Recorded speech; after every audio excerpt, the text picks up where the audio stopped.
wanafanya maandamano kwa sababu ya wivu. Wanajua Kenya itabadilika, itaenda kuwa kama nchi ya Marekani, na wanajua wana kitu ya kusema 2027.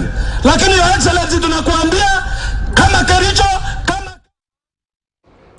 And definitely from the members of parliament that have spoken, the sentiment is the Mandamano is not necessary. Philip Pande joins me right now regards to the economic impact of this. But so far, just speaking from socio-political perspective on our response to the Mandamano, the government's response, do you feel we might be having a truce anytime soon? No, not quite, and very unfortunate. The reality is, when the socio-economic climate in this nation is changing, there is need to have a corroborating response from the government side. And unfortunately, that's what's not happening. Instead, we are seeing a government that is grandstanding, that is chest thumping.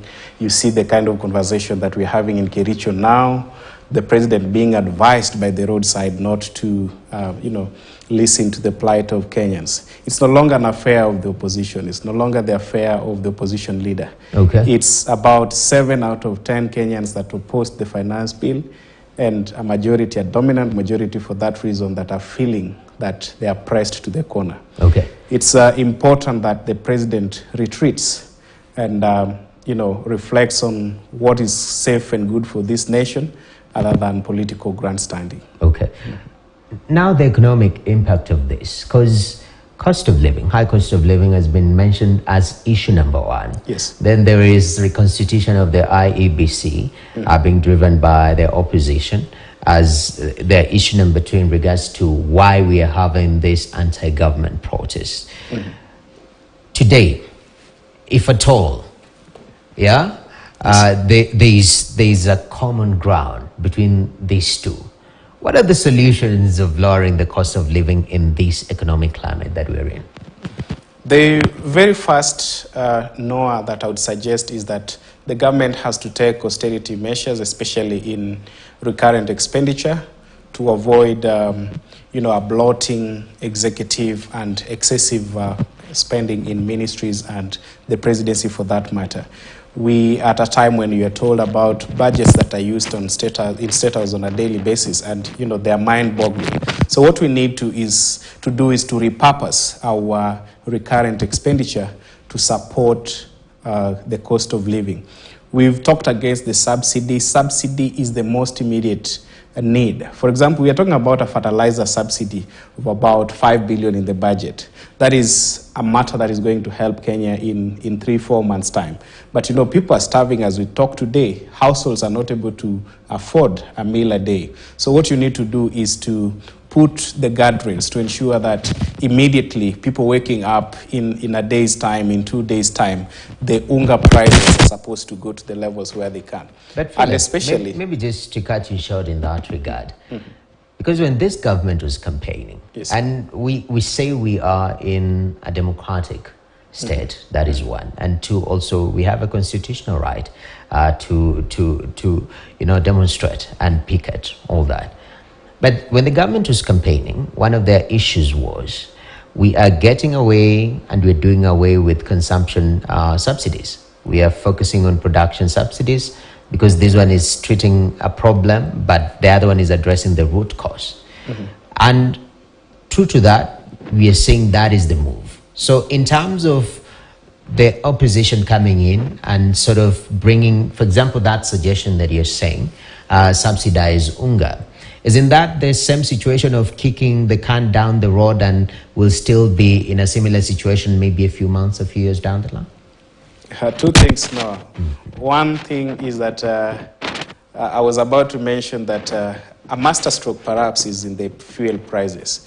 We have a finance act that has been suspended by the courts, at least until the hearing is done to the end. And the Supreme Court Chief Justice has constituted a bench of 3 judges. Meanwhile, IPRA, which is chaired by a former Supreme Court judge, Justice Juang, has increased fuel prices by implementing the 16% VAT on fuel.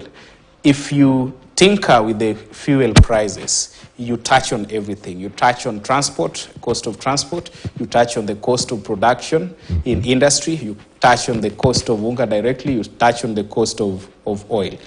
We've seen a government, for example, that has imported, edible oil at exorbitant prices above the market rates, and is stuck with that oil. What if we repurposed the 6.5 billion to work in other facets of the economy? Again, you talk about, repeating the same things that we've always talked about. This very government promised that when it takes power, then it shall not borrow.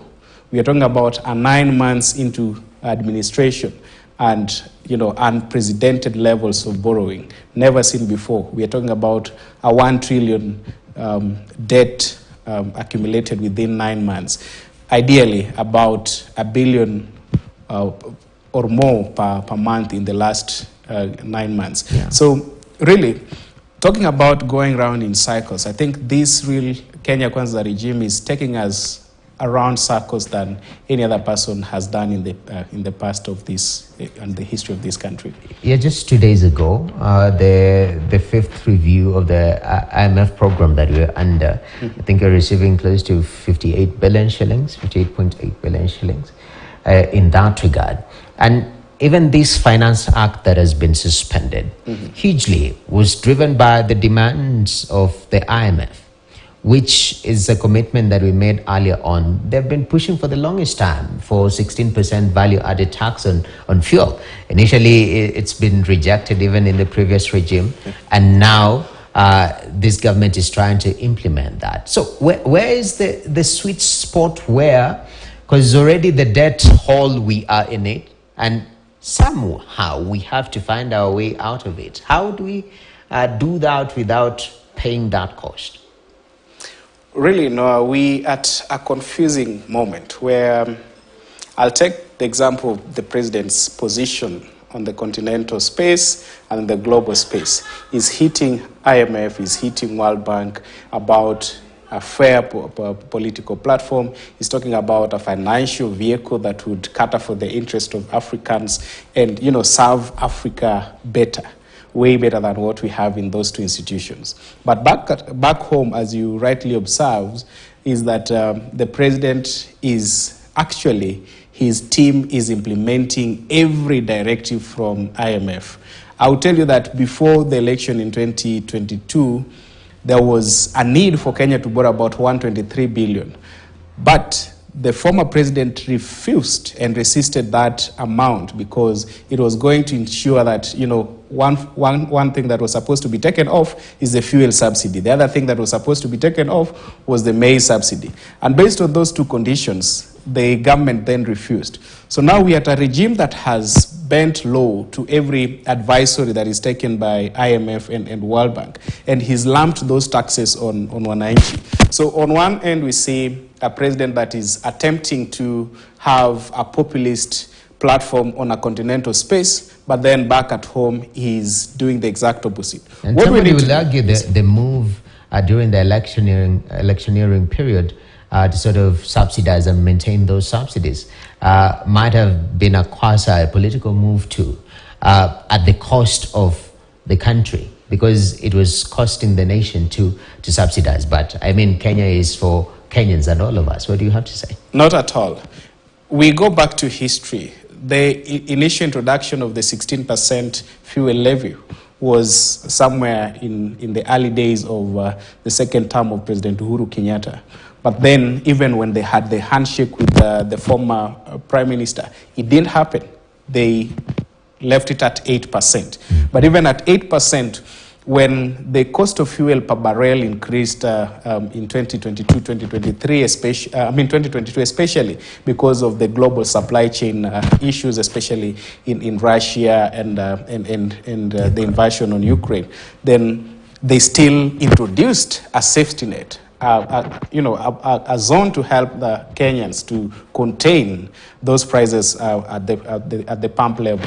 So what there need to be is a sensitive government. Look at the advisory today, the statement given by the Kenya Conference of of Catholic bishops.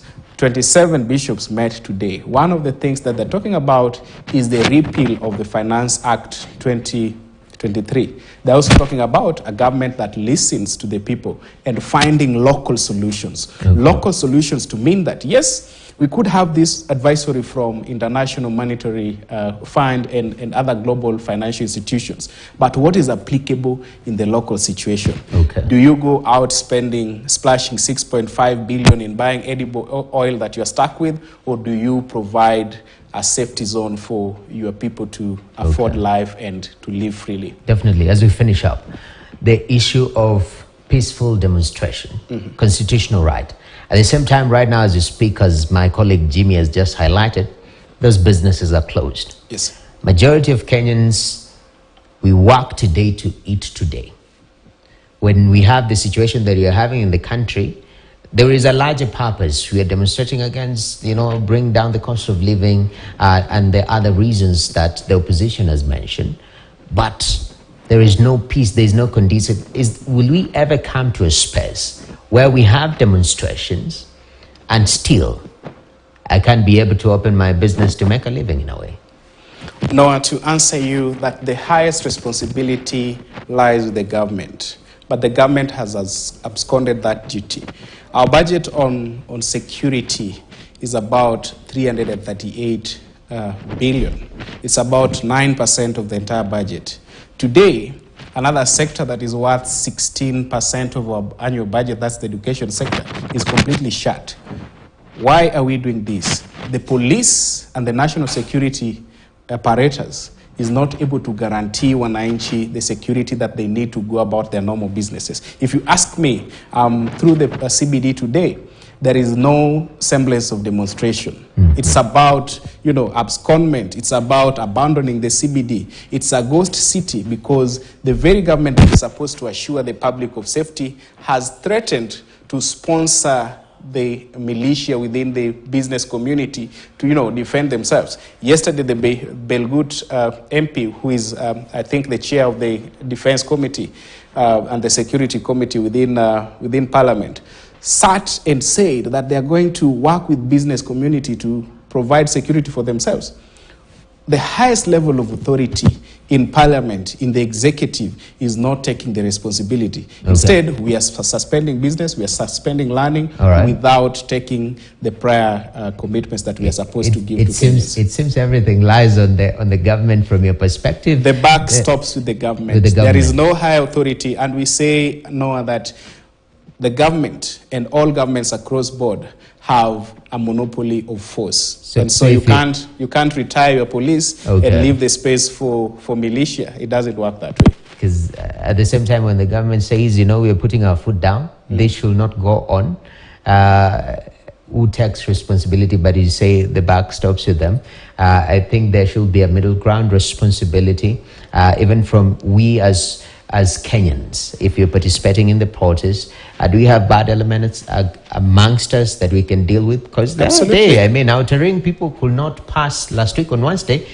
Personal cars are being stolen. Somebody is coming from work asking, what have I done to deserve this kind of treatment? No, I've been in situations where I could not move to my place of residence or to leave some hotel in a particular day to, just freely move. And this is in this country because there are people that have hijacked the demos. The police are not taking the responsibility, and we are not able to really just respect personal space and the right of every other citizen. Definitely. What has to happen in a situation such as this is that we must all cede ground. Okay. There needs to be room for dialogue because whatever happens in this country, the end result, whether we go to war, whether we have these demonstrations forever, whether we have the president chest thumping, the end result is that we must talk, there must be peace, and we must return to equilibrium. All right. Thank you very much, Philip Pandey.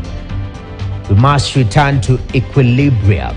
And demonstrators and the opposition says this goes on today, tomorrow, and Friday. I can imagine the cost of business and the money we lose in that regard. But let us find the space to dialogue. That's the most important thing. so that we move on with our business. With that said, that's all from Business Today. Thank you very much for joining with us. My name is Nokit Kimbor. Up next, you have New York KTN. Stay tuned.